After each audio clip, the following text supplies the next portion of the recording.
We'll get started. So hello, thank you everybody for joining us this morning. So we have Tom here, who is our Exclaimer Solutions Engineer.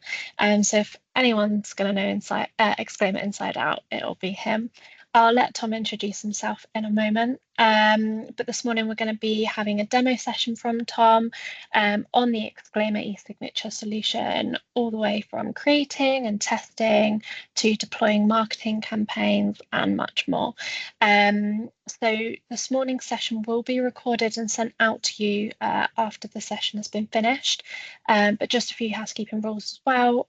If you have any questions at all, please just pop them in the chat or get in touch with your account manager after the session. But that's enough from me. So over to you, Tom.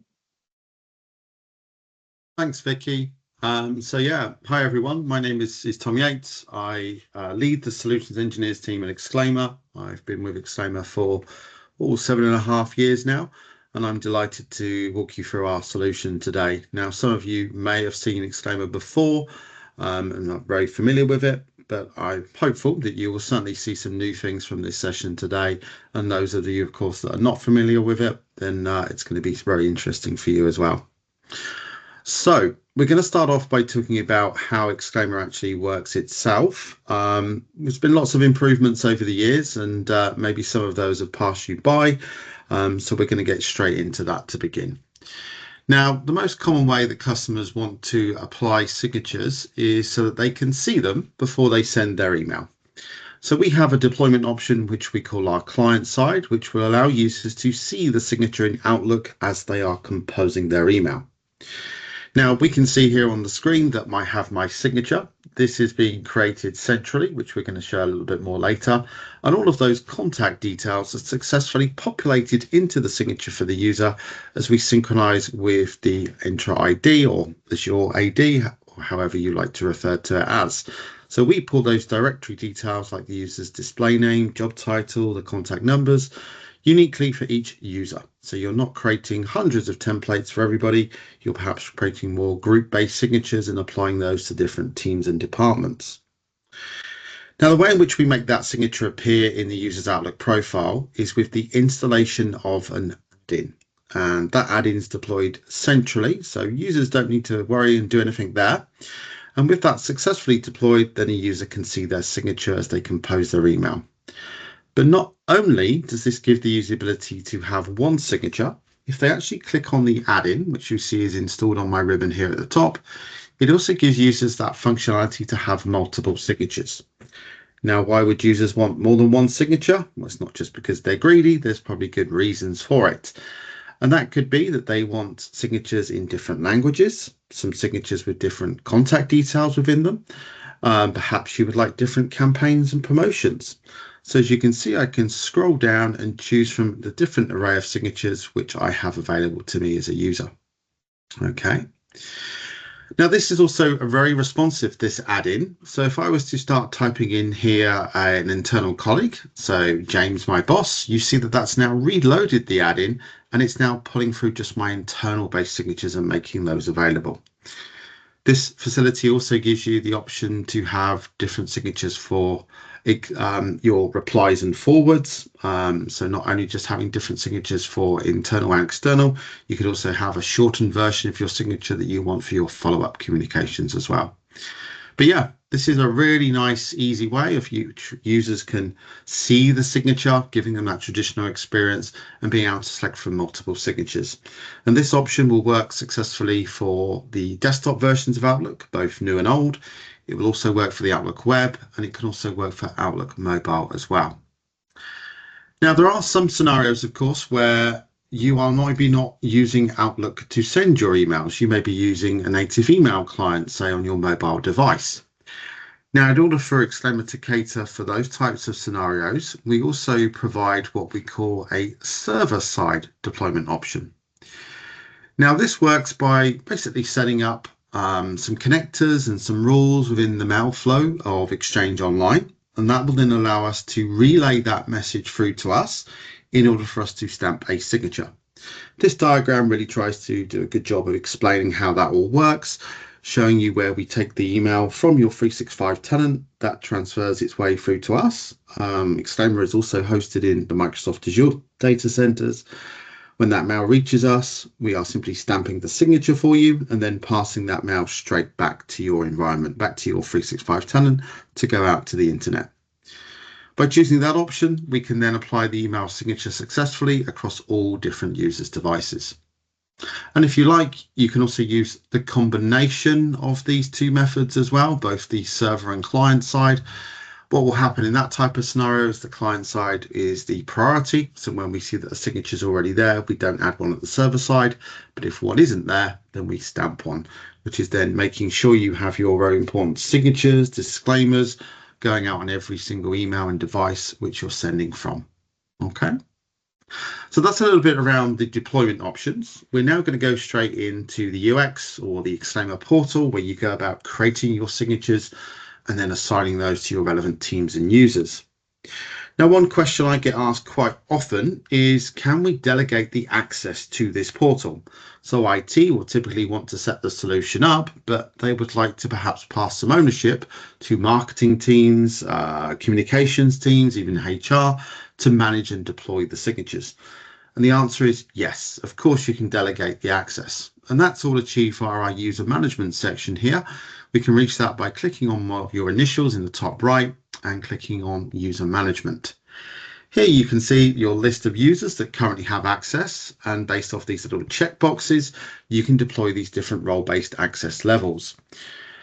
Now, the owner effectively can access everything. You do have an admin-based role, which is more suited for, I would say, IT persona, where they can access the settings, the signatures, and we even then break that down further by having these additional roles like editor, which is maybe more suited for marketing.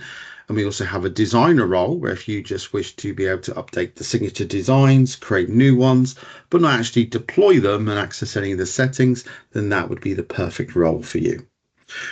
All anybody needs to do here is click on the add user button, put the email address in, and then you come back to this screen and delegate the access level that you want. Really nice and easy. Okay. We're now going to move on to the signature creation piece. So I've clicked on the signatures tab there on the left-hand side menu, and this has opened up my signature library. So I've created signatures. This is where they are stored and where I then manage those out to my respective users. Now, to create a signature to begin, you've got the option here to click on that option here, and we load that up straight into a template library. Now, we do that, I guess, to really give you some inspiration, some guidance, so you're not starting from absolutely nowhere. And here you can see some very popular layouts that we've got here, but also if I click on the legacy designs, it's also pulling up and showing me lots of other designs that I could choose. Now, anything that we see here is not cast in stone. You can change it. So if you want to add your own logos, your own colors, your own fonts, you can do that once you've actually selected that template. We also give the option to create a signature from a blank canvas as well. So if you want to recreate your existing design, this is a very good way to start out. The table shapes are here to help you formulate, design the signature out. So we just click on a random shape there. And from there, we are then straight into the editor itself. The editor is so simple to understand. We have a toolbox situated on the left where we can add in our different elements, like adding our contact details, bringing our logos, our banners, disclaimers, text boxes, you name it, it's all there. Over on the right hand side of your screen, you've got your properties where you change things like your fonts, your colors and styling. And also as you're building out your signature, we even give you this nice live preview at the very bottom. So let's just create a very simple signature here. We can click on our personal fields, drag those into the signature where we want them positioned, and then I can select very specifically which fields I would like to add here. We can even add nice labels to signify what the fields are all for, or keep it simple. And then we've got our layout options of how we want those fields to actually appear. Click OK. That will then place those within the signature. And you can see currently down here at the bottom, it's showing all of my details beautifully. Now, to prove the point that this is connecting up to your own directory, you can search here for any of your users from your tenant. So if I was to search here for a colleague of mine, Ruth, for example, we can see that it's now going to pull through Ruth's contact details displayed within here. Actually, it looks like I've got a little bit of an error there at the moment because it's not showing those, but We'll switch that back to me for now, so just so you can see some illustration on that. Okay, or I put it back to Alex as another user that I've got here. In terms of adding your images, like your company logos, we can click here, image logo, and drag that within the signature. Now we've got some really useful options here to bring your imaging in. Brand image is probably something pretty new that not most of you know about. This is a fantastic way if you want to deliver the same logo, the same icon, the same banner across a series of signatures. Why would that be useful? Well, if you're a large organization and you've got multiple different signatures that you want to manage to different teams and users, but the logos and the icons are the same, this would allow you to basically update those all at the same time. You wouldn't have to go into each signature one by one to update them by piecemeal. So it's a really effective way to push out a new update for a new logo or a banner immediately across the series of signatures that you've got created. We do also have the more traditional methods of adding in images where you can link an image if you prefer to host that on a public facing server. Typically what I recommend to people to do is though actually embed an image. That way when someone receives your email, they will instantly see that image displayed within the signature.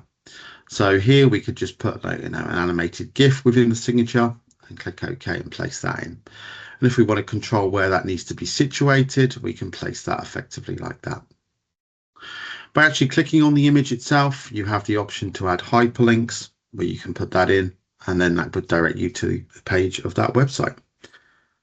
In terms of adding disclaimers, that's really just a static text box that you can add within the signature itself. So we could go here to the legal compliance section and drag in that what we want. And again, this is a free text box, so you can edit that accordingly. And equally, if we wanted to say add in our social media icons, we can go to social media here and bring in a social media strip. Again, defining exactly which platforms we want, clicking OK and placing those into the signature. And if we do want to change things like our colors and styling to make sure our brand is all perfectly on point there, we've got these editing options here where we can change the colors, even putting in the hex values of those as well. Okay. Now, I'm not going to go too much deeper into the signature designer because hopefully you can see just how easy that is to build that out, and you've got that nice light preview at the bottom. Once you've created your signature design, you would click Save Changes, and that would then be stored within your library. Now, when it comes to actually deploying the signatures to your different teams and users, you want to see how easy that is and how more granular perhaps you may want to do that as well. So if we click on Manage Rules of the signature, we would then click on Senders or Go to Senders. It actually takes you to the same place. And you'll see by default with any new signature, it's set that it will apply to everyone in the organization. And that's great if you do want that same signature being deployed out to everyone. But perhaps more realistically, you would like to apply signatures to different teams and groups. So as you start searching here for your groups, you would see them appear within this list, and you'd be able to select those various teams and departments that you've got. You can add multiple groups by simply clicking on that plus. Now you may want to apply a signature to a very specific user as well, so you can choose that. So it could be useful if there's a certain manager where they have a very specific signature design. And again, going back to the whole brands idea, you may want to apply signatures based off specific domains as well. We also do have an advanced query option. So if you want to be even more granular, you can apply signatures based off the actual user attributes themselves. So I could, for example, say that I would like this signature to apply if everybody's city attribute is London. And I could even go further and deeper than that, maybe choose job title and say contains, and then put my value to be even manager in here. So now anyone that has manager within their job title situated in my London city office, they would receive that signature. Okay. We do also have the exceptions tab on here as well. So let's imagine that we did apply a signature to a particular group. We could go into our exceptions and exclude certain users as well. Okay. So going back to my scenario about talking about a boss, maybe the team need a different signature, but the boss we want to exclude from having that signature apply. So like here, I've excluded Ruth. Now, I did mention this earlier. Recipients option gives you the ability to control and have different signatures between internal and external comms that you've got. We do also have some further integrations here with some CRM platforms where you can apply very specific signatures based off Salesforce lists or even HubSpot lists. And again, you can apply signatures based off specific domains as well.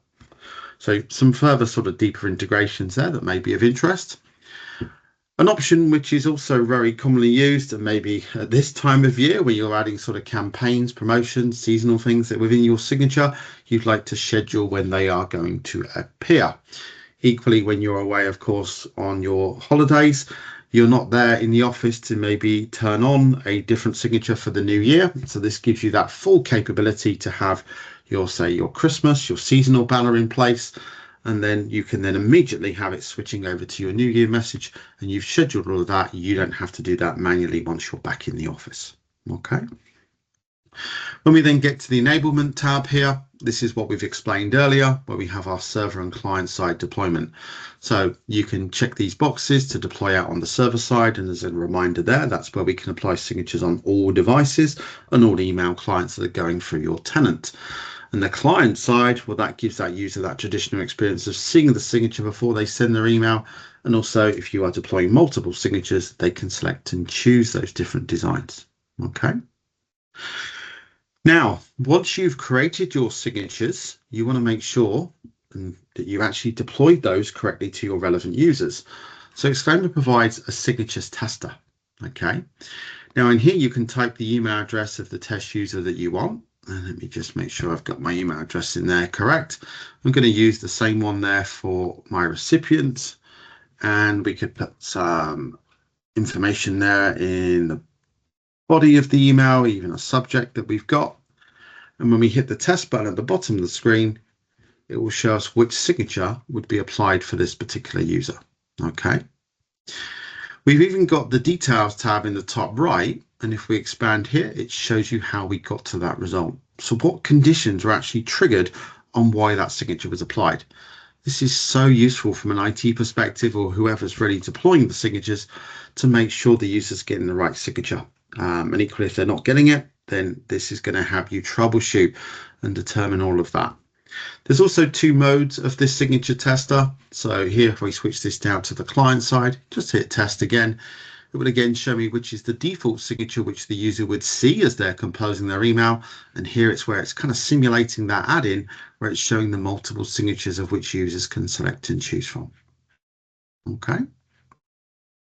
So yeah, really simple, creating your signatures within our designer, setting up your signature rules, and then actually testing it here without sending emails anywhere. Okay, really giving you that reassurance of you've set this all up and working beautifully. Okay. Now, there are some other things I'd like to show you in the solution as well, which are still relatively new for Exclaimer. Now here we've created an all-in-one signature design. So you've got, say, your contact details in there. We've even got our social media presence, and we've got our nice campaign, our banner, and there's also a disclaimer here. However, you may want to apply campaigns very quickly ad hoc to a series of different signatures. So we have a campaigns option here available for you as well. Now you'll see that I've already created a series of different campaigns, and I've created some different names, some titles, just to kind of give you a bit of a simulation of that, how that would actually look in the real world. And here we can apply these same campaigns to very specific signatures, to teams for a set periods of times. This is a much quicker and effective way, as I said, of actually pushing out campaigns, banners across your different signatures within the business. This again saves you that time of going into each signature one by one to update them. So yeah, you can really actually do something really responsive to whatever's going on within the business at any time. We also supply that same similar option here for disclaimers now as well. So these can be added separately to the signature itself as well. Again, there may be different disclaimers which are required across the business, even if it's, say, a larger organization, multinational, where you've got different disclaimers across different countries as well. So this could be really useful as well. Okay. When you also create your signatures and you are running campaigns and promotions, you may also like to actually measure the performance of those. So Exclaimer does have a dashboard of analytics. Now, this is great to capture the actual performance rating of your individual signatures, but it can also capture each image performance as well. So here we've got sort of a mock-up example here where we've sent some different signatures. It will allow you to see your top 10 customers which you're communicating with. You can see those listed by those domains. And if we scroll down further, we can see our top 5 performing signatures. We can even go into those in a deeper level and actually see the top performing images within the signature as well. So if you are looking to, come up with some new ideas from a marketing perspective, you want to see what works and what doesn't, this is a great way of capturing the information. The feedback that we get here is all anonymous, so you're not actually able to see, who's clicking specifically on what. But that allows a very general overview so that you can see very easily a snapshot of what signatures perform well and what are not performing, and perhaps different team signatures which are performing well. So yeah, a really nice, insightful way if you actually to see what's going on behind just adding in the images. You can start seeing the return on those in terms of generating new business information coming through to your website and requests on email. Another quick little feature I also want to show you today is our user details editor. So if we go back here within a signature, I mentioned earlier that all of these details are pulled from your Active Directory. But a common scenario that I face when talking to customers is that they say that maybe not all of that information is initially accurate and up to date. And that may take them some time to update those fields. I also hear requests from customers telling me that they would like users to have a little bit of more control. So, of course, they want us to help centrally manage signatures because that's why they've come to us in the first place, looking to lock down and make sure that users are not doing as they please, and adding in their own images and so forth. But sometimes users may want to be able to have the ability to control and add their own pronoun within the signature. It could be that they would like to add their own working office hours within the signature, or simply to say that they're out off, on their holidays or whatever. So Exclaimer does provide a portal where users can access into securely with their Microsoft account and edit only certain fields that you would grant them the access to. So here I'm just going to sign into my account here. In fact, let me actually sign into my Exclaimer one. Let me just refresh this. Let's give that another go.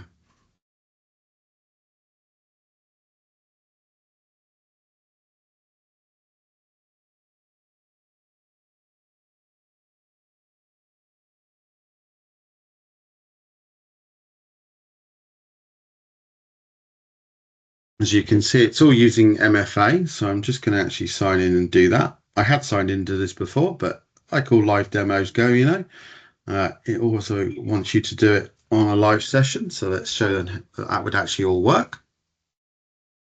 So I've just accepted that approval, so that should sign me now in. And with that, we then get to this user details editor page. Now on here, if we scroll down a little bit further, we can see that some of these fields are white, they're accessible, they don't have padlocks on, which means I could go in and I could modify those. So like we've got a field created for qualification, I could edit that and place that in. I've also got a custom attribute here that I may be using for a pronoun, but I've actually got it locked down in this scenario. So this gives you users a very quick way to update certain fields within the signature. They're not able to update the signature design. It's only certain fields within the signature itself. Okay. As I said, really useful if users need that control. You don't have to use this as an option, but a lot of our customers are finding this really useful to actually start adding in the content that they want within the signature and giving the user the ability to do so. Okay. Now, the last thing I'm going to end up with today is a little bit of a teaser. And some of those acute eyes probably have already seen here that we've got this section here at the top of User Details Editor called Meeting Branding. Now, this is a great way of actually adding and continuing your branding elements that you have within your signature across your meetings as well. Now, this will work for Zoom. It will also work for Teams, and it can also work for Google as well. And if I drop back here within the Exclaimer Cloud Portal and just go up to the settings option here, you will see that there's also a section here where we can actually go into meeting branding and control that side of it as well. So here you'll see, if I load up on this page, this is where you can upload your background themes, your colors, your styling, your different fonts and so forth, and even add your different brand elements. And this can then immediately push that branding across Zoom for users. With Teams, it's a little bit of a slightly different integration there, but that would then still allow users to actually have their background images that they want, that you set for them within the business, and it would very specifically display their name and even their job title. So, not only when you're sending emails, when you're on your day-to-day communications or your meetings, you also have your brand and identity listed there, making yourselves look really professional. Okay. So that actually concludes my demonstration. We're now just going to have a quick look at what we've got there in the chat, any questions that we've got come in. So hopefully Vicky can help me out on that one as I just stop sharing. Yeah, thank you, Tom. Great demo there. And as someone that works in marketing myself, that was a great refresh. And also taking a look at some tools that I didn't know were in the e-signature solution as well. So yeah, if anyone has got any questions, just pop them in the chat. But we have had quite a few, Tom, actually. So I will start at the very top from Wayne, who says, how do you create groups? So I assume that's from Active Directory. Yeah, great question. And yeah, Vicky, you're right on the money there. That's exactly it. So yeah, you don't actually create the groups within Exclaimer itself. Exclaimer, as I said, integrates with your 365 tenant, your directory, and that's where we're going to pull your groups from there. So you would create those directly in your 365 Exchange Admin Center. And to give you sort of really clear information, Exclaimer can utilize security mail enabled and distribution based groups. So if you create either of those two groups, you'll be able to use those and deploy signatures successfully to your users. Thanks for that question, Wayne. So Dom has asked, the client-side integration is interesting. It was the most confusing part for our users when we deployed Exclaimer. Does the plugin work with the new Outlook client? Yeah, another great question there from you, Dom. The answer is yes. So although you see me today demonstrating the old Outlook, that's just because I still prefer it, and Microsoft haven't yet forced me to use the new, but I'm very pleased to say yes, it will work absolutely no problem at all with the new version of Outlook. I think at some point I'll need to force and switch to it. But yeah, I've got many of my colleagues that are using and prefer the new Outlook, and yeah, we have no issues with that whatsoever. And then Dom's also gone on to ask, he says it's a bit more of a feature request, but would it be possible to show the start and end date / times on the main signatures page for those who have them set up? Great feedback. And it is something we are actively looking on to improve. I completely agree with your points there, Dom. I think it would be a really useful addition so you can sort of clearly see when something's live and active, and if you know when it's coming to an end. So yeah, it's there on our roadmap. Don't have a firm date for it as yet, but watch this space. Louise, hi Tom. What are the most common reasons signatures don't show up as expected, and how do you usually fix them fast? That's a good question. So good question there, Louise. So, I mean, typically if we're talking about like the client side, maybe if the actual computer is offline, then it's not able to fetch and bring through any new signatures. So that sometimes can be issues that we do see with the add-in. It will cache the signature was there, but if you're expecting to see a new signature pull through, it's not going to do that until you're actually back online, and then you'll actually be able to pull through any new signatures which have been managed centrally through the Exclaimer portal. What's the simplest way to keep signatures consistent across devices and clients, like Outlook desktop and mobile, etc.? That's another really good question, and sort of we do get asked that quite a lot by the people actually designing the signatures themselves. Exclaimer has a whole knowledge base supporting the solution, and there's lots of really useful documents in there There's one that I currently know of, which is called the Signature Design Guidance. And within there, we tell you to create your signature within certain dimensions. Now, the optimum width for a signature is 450 pixels. We do not recommend that you go over 600 pixels in width.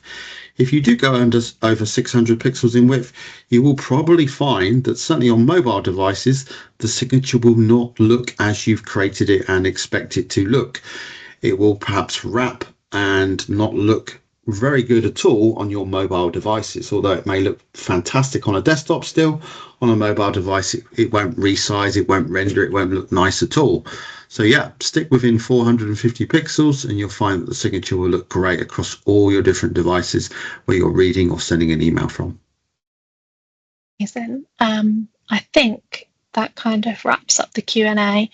We don't have any more that have come through. So yes, thank you everybody for attending today. If you would like a more detailed session on anything that's been shown here, for example, the meeting branding, please do get in touch with your account managers and we can get that booked in for you as soon as possible. But yeah, any more questions as well, get in contact. You know where we are. Thank you so much, Tom, again for today. And thanks everyone for joining. Have a lovely rest of your day. Thanks, everyone.